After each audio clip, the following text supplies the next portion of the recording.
जय श्री राम दोस्तों। मैं प्रदीप और आप सभी का आज की वीडियो में स्वागत करता हूँ। भाई लोग, आज हम किस पर बात कर रहे हैं?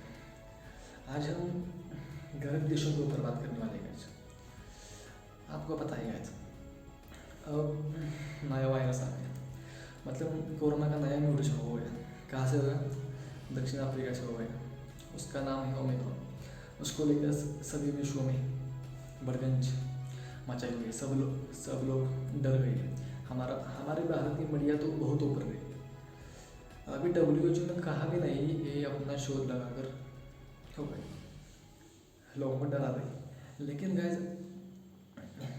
म्यूटेशन क्यों हो रही है? कोरोना की नई म्यूटेशन क्यों हो रही है? अभी ओमिक्रॉन आ गया, वो भी साउथ अफ्रीका से, मतलब जो अफ्रीका कॉन्टिनेंट है वहाँ से आ गया। क्यों आ गया वहाँ से? क्योंकि गाइस, हम अगर देखें तो साउथ अफ्रीका में सिर्फ 7% ही वैक्सीनेशन हो गया है। Only 7% guys. तो आप विचार कर सकते हैं, मतलब ये कितना बड़ा धोखा है। सिर्फ दक्षिण अफ्रीका के लिए नहीं, पूरे विश्व के लिए धोखा है। अगर हम पूरे विश्व की बात करें तो हमारा देश गाइस 2 नंबर पे आता है वैक्सीनेशन में।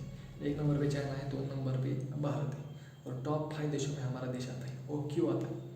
अगर गाइस 2014 में मोदी ना आया होता इस भारत में सत्ता में, तो हमारा भी हाल उस अफ्रीका जैसा होता। ये मैं लिख कर देता हूँ। आपको बताएं, संसद में जब कोरोना की वैक्सीनेशन का जब चल रहा था, तब जो विरोध पार्टियाँ थी, कांग्रेस वगैरह, राष्ट्रवादी, शिवसेना, वो क्या बोल रही थी? मुमकिन नहीं है भारत में, हमारे देश में वैक्सीनेशन हो ही नहीं सकता।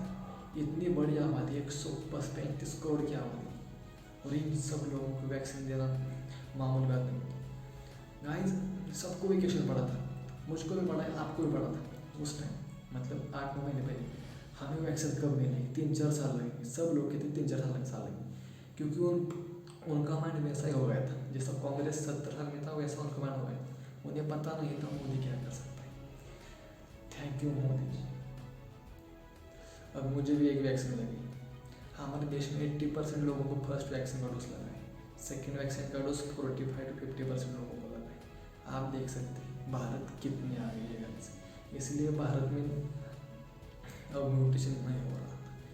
अब दिन के 7,000-8,000 केसेस मिल रहे थे भारत में, जो कि 4-5 लाख थे, और ये कम हो रहा था। लेकिन दक्षिण अफ्रीका से ओमिक्रॉन का नया वेरिएंट आता है, और पूरे विश्व में डर का माहौल पैदा होता है।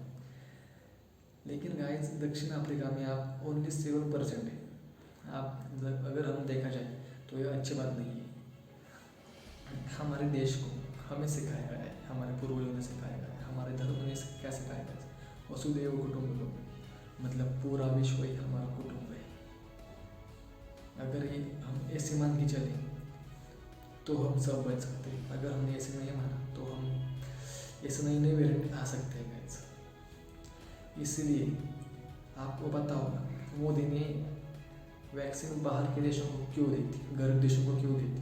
क्योंकि उन देशों के पास वैक्सीनेशन बनाने के लिए भी उतनी टेक्नोलॉजी नहीं, उतना पैसा नहीं, लोगों को देने के लिए भी टेक्नोलॉजी नहीं। इसीलिए मोदी ने ऐसे देशों को वैक्सीनेशन दी थी हमारे देश से। और ये लोग कहते थे, कांग्रेस वाले वगैरह कहते थे, हमारे देश को वैक्सीन दो, उनको मत दो वैक्सीन। अरे ऐसा क्यों? अगर हम सब एक साथ ठीक हो गए, हम सब एक साथ वैक्सीन मिली, तो नया वेरिएंट नहीं आएगा। नया वेरिएंट नहीं आएगा तब हम सब ठीक हो जाएंगे, कोरोना निकल जाएगा। हम सभी को वैक्सीन लेना चाहिए, सब पर उपचार होना चाहिए। इसीलिए मोदी ने वैक्सीन बाहर भेजी थी, क्योंकि गरीब देशों को हमें मदद करनी चाहिए। आपको पता होगा, America, China, England, Australia, Germany, France के पास कितनी वैक्सीन है? उनकी जितनी आबादी भी नहीं है, उससे 15 गुना ज़्यादा उनके पास वैक्सीन पड़ी हुई है। क्या करने वाले हैं इतनी वैक्सीन रखकर? क्या करने वाले? अगर वही वैक्सीन उन्होंने 3-4-5 महीने पहले उस गरीब देशों को दी होती, साउथ अफ्रीका जैसे लोगों को, अफ्रीका कॉन्टिनेंट को दी होती, तो ये ओमिक्रॉन नहीं आता, और इससे पूरा विश्व फिर संकट में नहीं पड़ता। एक कब पता चलेगा उन देशों को? जाने दीजिए, संस्कार की बात नहीं। हमारा देश ही ऐसा गाइस है जो पूरे विश्व के सोचता है। जो मोदी जी ने सोचा। 80% लोगों की वैक्सीन हो गई है। मामूली बात नहीं है, मामूली बात नहीं।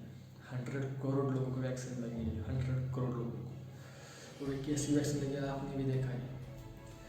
कुछ लोग तो वैक्सीन लेने के लिए भी नहीं जाते थे, और 20% जो लोग आते हैं वो वैक्सीन लेने जाते हैं नहीं थे, पार्टी में जाते थे, शादियों में जाते थे, लेकिन उन्हें वैक्सीन लेने के लिए टाइम नहीं है। जब ओमिक्रॉन नया वायरस आया तब उनकी लाइन नहीं लगी वैक्सीन की। क्यों? पहले समझ नहीं आता ना वैक्सीन का। तो वैसे सब ऐसा हाल है। अफ्रीका खंड में गाइस ऐसे देश है जिनके पास टेक्नोलॉजी नहीं, इंटरनेट नहीं, जिनके पास इंफॉर्मेशन नहीं, इंफॉर्मेशन पहुंचती नहीं। हमारे पास जैसे टीवियों से आती है, इंटरनेट से आती है। वहाँ पे क्या है, इंटरनेट नहीं है अच्छा, टीवी नहीं है अच्छा, कैसे उनको इन्फॉर्मेशन नहीं है, कैसे पता चलेगा उनको कितने लोग मरे होंगे, वो भी नहीं पता चलता। ना ऑक्सीजन है, ना ICU है, ना वेंटिलेटर, कुछ भी। उन देशों को हमारी ज़रूरत है। अगर हमने उन्हें मदद की तभी हम इससे बाहर निकलेंगे। हमारे पास है ना इतना पैसा, हम क्या करने वाले रखकर। अगर हमने उनको अभी मदद नहीं की तो संकट पूरे विश्व पर आ सकता है, ये आप देख लीजिएगा। और आने वाले टाइम में हमें उन्हें मदद करनी ही पड़ेगी। अगर हमने उन्हें मदद नहीं की तो कुछ अच्छा नहीं। चलिए भाई लोग, मिलते हैं अगली वीडियो में। और हाँ, इस पर आपका मत क्या है वो ज़रूर बताओ। मिलते हैं अगली वीडियो में। जय श्री राम।